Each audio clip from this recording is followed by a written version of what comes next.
안녕하세요. 저는 현재 강북구에 거주하는 곧 70을 바라보고 있는 남자입니다. 지금껏 바쁘게 살다가 이제야 노후를 좀 즐기고 있는데요. 저는 항상 이 라디오를 들으며 하루를 시작합니다. 사연을 듣다 보면 정말 다양한 일들이 존재하더군요. 화가 나는 사연도 있고 정말 감동적인 사연도 있고요. 제가 이렇게 사연을 보내게 된 이유는 2달 사이에 분노와 감동을 모두 겪게 되었기 때문이에요. 저는 제일 가까운 사람한테 배신도 당하고 인생에서 제일 고마운 사람을 만나게 되었어요. 저희 어머니는 제가 10살이 되던 해 병으로 돌아가셨어요. 아버지는 혼자서 하나밖에 없는 아들인 저를 키우셨고요. 다행히도 아버지가 하시던 사업이 잘 돼서 전 부족함 없이 클 수 있었어요. 그런데 아들은 아버지 팔자를 담는 건지 저 또한 아내가 병으로 일찍 세상을 떠났어요. 그래서 저는 혼자서 아들 하나와 딸 하나를 키워야 했고요. 한동안 아내의 빈자리가 너무 크게 느껴졌어요. 아내 없이 혼자 살아서 뭐하나 싶다가도 핏덩이 같은 애들을 보니 나라도 열심히 살아야겠다는 생각이 들더라고요. 솔직히 아버지께 도움을 청할 수도 있었어요. 아버지는 사업을 하시니 돈이 많으니까요.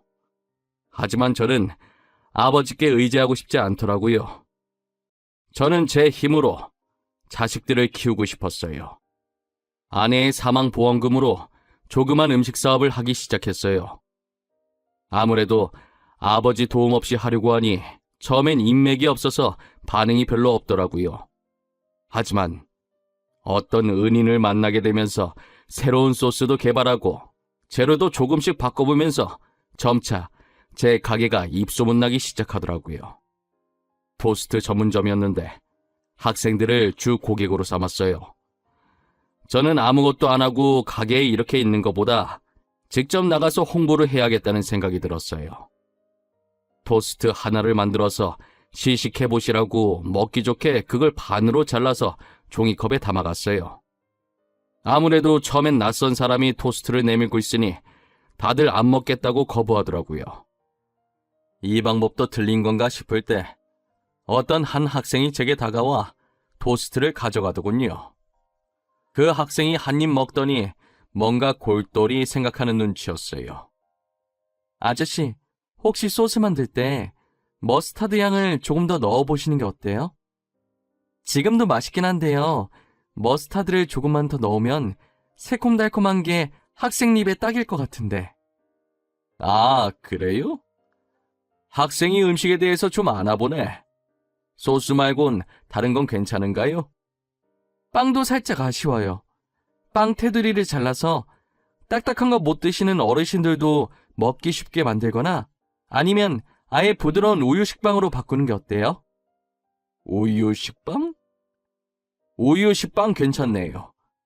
나는 왜 그 생각을 못했지? 오늘 내가 학생한테 많이 배워가네요. 학생은 남은 토스트까지 깔끔하게 먹더니 잘 먹었다며 제게 종이컵을 다시 건넸습니다. 종이컵을 건넨 학생의 손에는 화상 자국이 있었어요. 어쩌다 그런 흉터가 생긴 건지 궁금했지만 물어보는 건 예의가 아닌 것 같아서 잘 가라고 인사만 했어요. 저는 다시 가게로 돌아와 학생이 말해준 대로 소스를 다시 만들기 시작했어요. 오는 길에 식빵도 새로 사서 부드러운 우유 식빵으로 바꿨고요. 만들어 먹어보니 제가 전에 만들었던 것보다 훨씬 부드럽고 맛있었어요. 저는 다음날 다시 그 학교를 찾아갔습니다. 오늘도 어김없이 그 학생과 마주쳤어요. 학생은 자기 친구를 데리고 왔더라고요. 시은아, 이거 한 번만 먹어봐. 학교 근처에 토스트 가게 오픈했대. 그래서 내가 어제 먹어봤거든? 진짜 맛있어. 아, 진짜? 그렇게 맛있어? 너 원래 음식 먹는 거에 되게 까다롭잖아. 얼마나 맛있길래 이래? 나 너 믿고 먹는다. 그래, 나 믿고 먹어봐. 너도 먹어보고 깜짝 놀랄걸?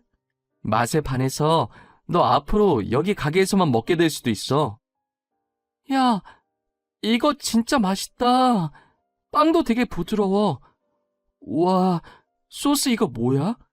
진짜 대박이다. 그렇게 저희 가게가 입소문이 나면서 장사가 잘 되기 시작했어요. 제 사업은 다 그 학생 덕분에 성공할 수 있었다고 생각합니다. 저는 또 학교를 찾아갔었는데 아무리 기다려도 그 학생이 보이지 않는 거예요. 마침 그때 토스트를 같이 먹었던 친구가 지나가길래 불러 세웠어요. 거기 단발머리 학생, 그때 여기서 저희 토스트 먹었던 친구 맞죠? 왜 친구가 한번 먹어보라고 해서 먹었던. 아, 네, 맞아요. 안녕하세요. 근데 저를 왜 부르셨어요? 혹시 하실 말씀이라도 있으세요? 제가 학생 친구한테 할 말이 있는데 기다려도 안 나와서요. 친구 오늘 학교 안 왔어요? 주연이 아마 앞으로 학교 안 나올걸요? 취업해서 회사 다니고 있어요. 알고 보니 상고라서 취업하면 학교를 안 나온다고 하더라고요. 다시 만나게 되면 덕분에 성공할 수 있었다고 정말 고마웠다고 꼭 말하고 싶었지만 더 이상 말할 길이 없었어요. 저는 그렇게 열심히 일해서 2호점까지 내게 되었습니다. 그리고 최근엔 토스트를 직접 만들어 팔진 않고 지점들 관리만 하고 있었어요. 아무래도 제가 나이가 있는지라 가게를 자식들에게 물려주고 싶었어요. 그런데 자식들은 제가 하는 사업엔 관심이 없었습니다. 아들은 그냥 일하는 것 자체에 관심이 없었어요. 그저 제가 벌어들이는 재산으로 놀고 먹고 싶어 했어요. 돈 버는 것엔 취미가 없고 계속 용돈이나 더 달라며 재촉하는 아들에겐 제 가게도 주고 싶지 않았어요. 저는 딸아이라도 제 가게를 물려받았으면 좋겠지만 딸은 아들과 다르게 제 사업엔 관심이 없어도 자기가 하고 싶은 일은 확실히 있었어요. 딸은 어릴 때부터 향수를 참 좋아했어요. 후각이 예민한 건지 좋은 향을 맡으면 스트레스가 풀린다며 얼마 주지도 않는 용돈을 아껴서 그 비싼 향수를 여러 개 사놓더라고요. 그리곤 꼭 크면 자기는 조향사가 되고 싶다는 말도 했었죠. 이제 저도 가게를 물려줄 나이가 된 것 같아 진지하게 딸에게 물어보았습니다. 그런데 딱 잘라서 말하더군요. 아빠, 솔직히 나는 하고 싶은 게 따로 있어. 내가 어렸을 때부터 입에 달고 다니던 말 있잖아. 조향사 말이냐? 조향사보다는 아빠가 이미 일구어 놓은 가게를 인수하는 게 돈을 더 많이 벌 수 있지 않겠니? 나중 되면 돈이 정말 많이 필요할 거야. 아빠, 나는 내가 직접 만든 향수로 브랜드까지 만드는 게 소원이야. 아빠가 이렇게까지 말하는데 못 들어줘서 미안해. 얼마 되지도 않는 용돈 모아가면서 향수 모을 때부터 알아봤어야 하는데 결국 아무도 이 아빠 가게는 관심이 없구나. 그래도 딸은 하고 싶은 게 딱 있어서 아빠가 걱정은 안 되는구나. 아빠, 정말 고마워요. 나중에 꼭 제 향수 브랜드로 성공해서 효도할게요. 아니나 다를까 자신은 조향사가 되고 싶다고 저보고 도와달라고 하더군요. 저는 그래도 하고 싶은 일이 있다는 게 어디냐며 딸을 밀어주기로 했어요. 딸을 적극적으로 지원해주는 저를 보며 아들은 제가 딸만 밀어준다고 생각했나 봐요. 요즘 부쩍 돈 달라는 소리도 늘고 어떻게 하면 제 재산을 빼돌릴 수 있을까 속으로 이런 궁리만 하는 것 같았어요. 아들이 자기도 하고 싶은 사업이 생겼다며 제게 돈을 요구하더라고요. 그래서 돈을 벌려는 생각이 있는 것 같아 흔쾌히 원하는 만큼 줬어요. 하지만 아들은 번번이 사업을 말아먹었다며 죄송하다는 말밖에는 안 하더군요. 아마 아들이 날린 돈만 해도 억 단위는 될 겁니다. 이제 그런 아들의 말도 못 믿겠어서 그나마 주던 용돈도 끊어버렸습니다. 일단 가게 증여는 뒤로 하고 현재 들고 있는 자산으로 노후에 뭘 해볼지 생각하고 있었어요. 아들은 그런 저를 보더니 자기한테 좋은 생각이 있다고 하더군요. 아버지, 제게 좋은 생각이 있어요. 제 친구 중에 부동산 잘하는 친구가 있거든요. 갑자기 웬 부동산? 나보고 지금 부동산 일 하라는 말이냐? 에이, 그런 게 아니라 땅이나 건물 사서 돈 불리자는 말이죠. 요즘 땅값이 비싸져서 사놓으면 나중에 억 단위로 벌 수 있다고요. 아빠는 그런 위험한 거래는 안 한다. 아빠도 알지. 하지만 이미 벌어놓은 돈도 있고 위험하게 더 벌 생각도 없구나. 아빠 걱정 마세요. 제 친구 말로는 요즘 좋은 건물 많이 나왔다더라고요. 그 친구 엄마가 동네에서 알아주는 땅 부자예요. 제가 친구한테 물어봐서 좋은 정보 드릴게요. 나중에 돈 버시면 저한테도 좀 주세요. 제 주변에서도 요즘 부동산에 투자를 많이 한다는 소리를 들었거든요. 저는 간만에 아들이 괜찮은 말을 한 것 같다고 생각했습니다. 그리고 건물 살 때 필요한 서류들을 하나씩 준비하기 시작했어요. 그렇게 저는 아들이 소개해준 친구를 직접 만나게 되었습니다. 부동산으로 돈을 꽤 벌었는지 사무실이 아주 크고 멋있더군요. 어떤 서류를 들고 오더니 제게 앉으라고 하더군요. 아이고 아버님, 먼 길 오시느라 힘드셨죠? 여기 따뜻한 차라도 한 잔 드시고 천천히 얘기 시작할게요. 자네, 도대체 돈을 얼마나 버는 겐가? 회사가 아주 멋들어지는구만. 에이, 그래도 아버님보다 못하죠. 아버님은 2호점까지 있으시다면서요. 그 가게는 어떻게 하실 생각이세요? 제가 듣기론 아무도 안 물려받으려는 것 같던데 파실 거예요? 팔긴 왜 팔아? 거기에 쏟아부은 내 노력과 시간이 얼만데 절대 못 팔지. 그 아들이 말한 좋은 건물이나 보여주게. 이거 정말 좋은 매물이거든요. 너무 아까워서 아직 아무한테도 안 보여줬는데 아버님은 특별히 지훈이 봐서 보여드린 겁니다, 진짜. 그렇게 대단한 건물이야? 내가 살다 아들 덕을 다 보겠네. 어디 한번 물건이라도 좀 봅세. 저는 당시 아무한테나 안 주는 정보라는 말에 솔깃해서 열심히 아들 친구의 말을 들었던 것 같아요. 하지만 사람 일은 모르는 것이라 조금만 생각해보고 다시 연락 주겠다고 하고 나왔습니다. 저는 아들 몰래 딸아이 방으로 들어가 딸에게 낮에 있었던 부동산 얘기를 했어요. 딸은 제 말을 듣고 표정이 점점 일그러지더니 어딘가 기분이 좋지 않은 모양이더라고요. 아빠가 땅을 사든 건물을 사든 아빠 돈이니까 나는 상관없어. 근데 너무 성급하게 사지는 마. 제대로 알아보고 결정해. 네 오빠가 직접 소개해준 친구인데 무슨 일 생기기야 하겠어.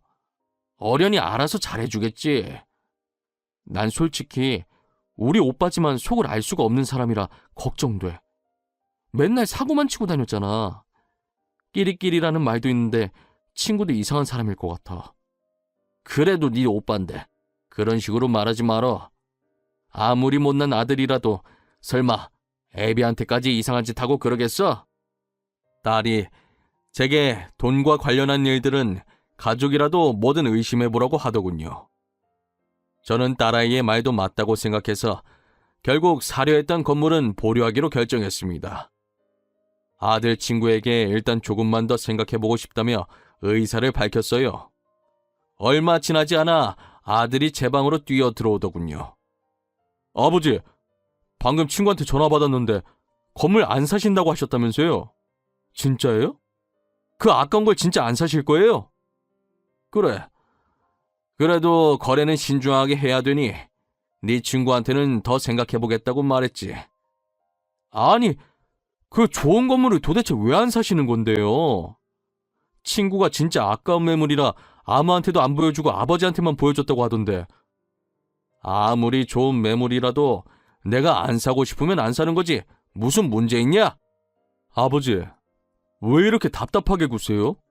이런 좋은 기회 흔치 않아요. 왜 바보같이 이 기회를 안 잡으려고 하시냐고요?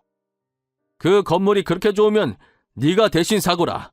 난 살 마음이 없으니까. 그리고 더 이상 할 말도 없다. 이제 그만 방에서 나가렴. 아들은 하루가 멀다 하고 제 귀에 딱지가 않도록 잔소리를 퍼붓더군요. 그러면 그럴수록 저는 건물 사고 싶은 마음이 더 사라져갔어요.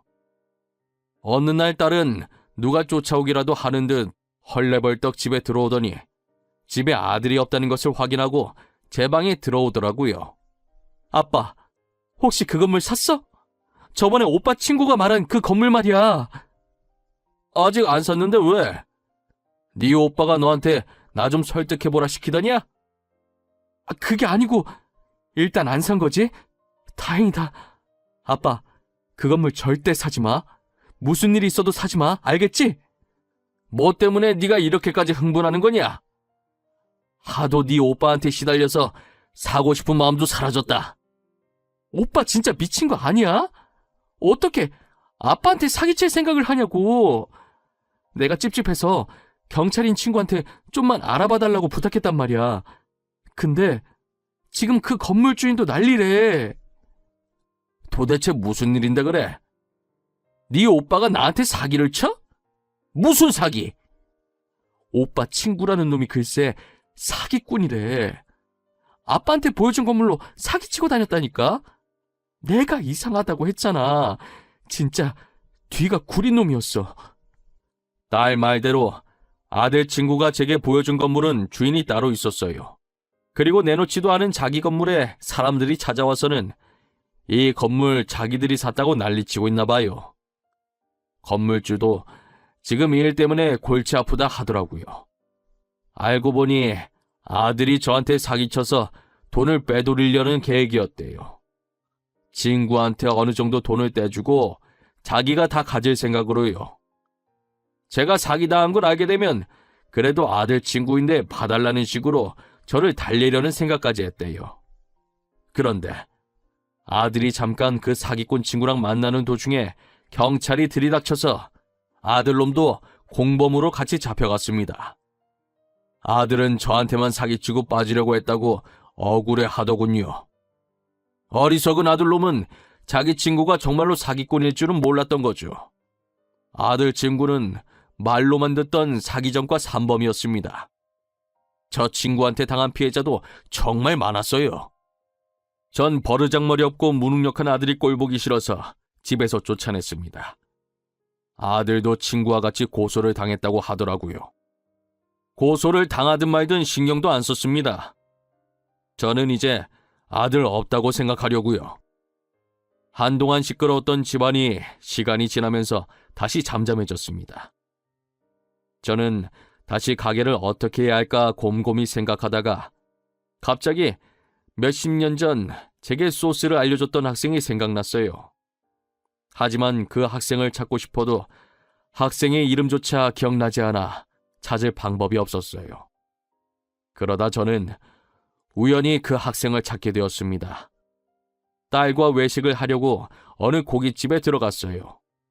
거기서 홀서빙으로 일하고 계시던 여성분이었어요. 그분께서 반찬을 주려고 저희 테이블로 오셨는데 반찬을 건네주는 손에 그때 그 학생과 똑같은 화상 흉터가 있는 게 아니겠어요. 실례합니다. 혹시 땡땡 고등학교 다니시던 분 아니신가요? 네, 맞아요. 어떻게 아셨어요? 저랑 아시는 분이신가요? 선생님이세요? 아니요. 선생님은 아니고요. 그 학교 앞에 있던 토스트 가게 기억하세요? 종이컵에 시식해보라고 하면서 홍보하고. 토스트라. 아, 기억났어요. 제가 그때 주제넘게 혼수 두고 그랬었는데 그 가게 사장님이세요?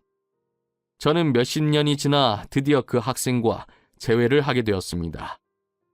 다시 보게 되니까 너무 반갑더라고요.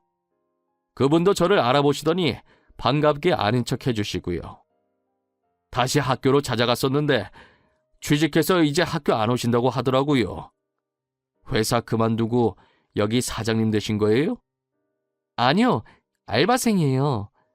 그때 저희 아버지가 사업하셔서 아버지 회사로 들어간 거였어요. 지금은 사업이 망해서 아르바이트나 하면서 지내요. 괜찮으시면 저랑 같이 일하지 않으실래요? 그 토스트 가게는 주연 씨 아니었으면 진작 망했을 거예요. 아, 제가 뭐 한 게 있다고요. 원래 사장님 토스트 맛있었어요. 제가 아니었더라도 분명 잘 됐을 거예요.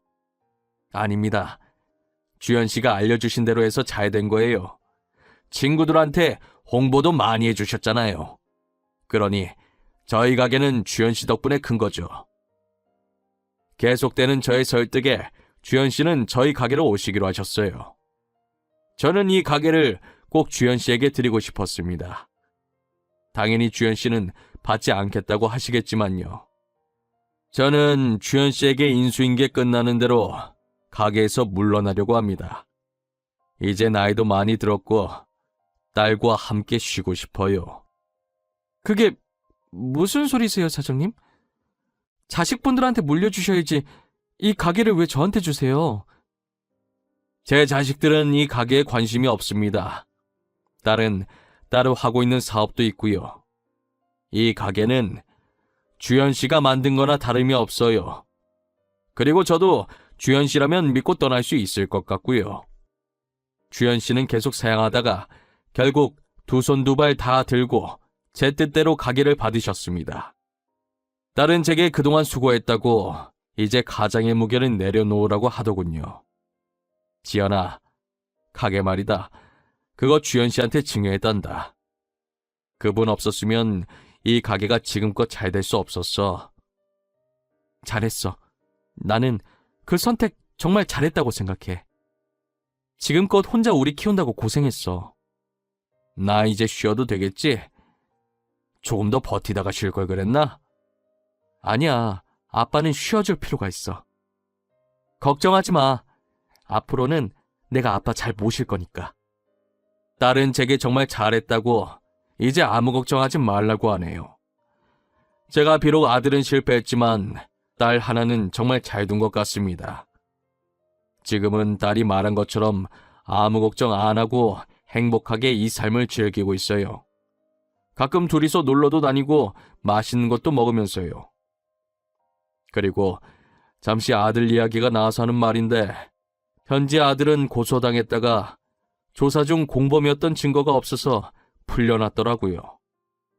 저희 집에 찾아와서 잘못했다고 울면서 빌길래 정신 차리고 살라고 얼음물 한 바가지 끼얹어주고 쫓아냈습니다. 감히 어떤 자식놈이 부모를 상대로 사기를 치려고 하나요? 저는 절대 이 일을 그냥 넘어갈 수가 없어요. 여러분들은 절대 제 아들놈처럼 부모님한테 이러시면 안 됩니다. 나중에 후회하지 마시고 살아가실 때 더 잘해주세요. 제 이야기는 여기까지입니다. 들어주셔서 감사합니다. 다들 행복한 하루 보내세요.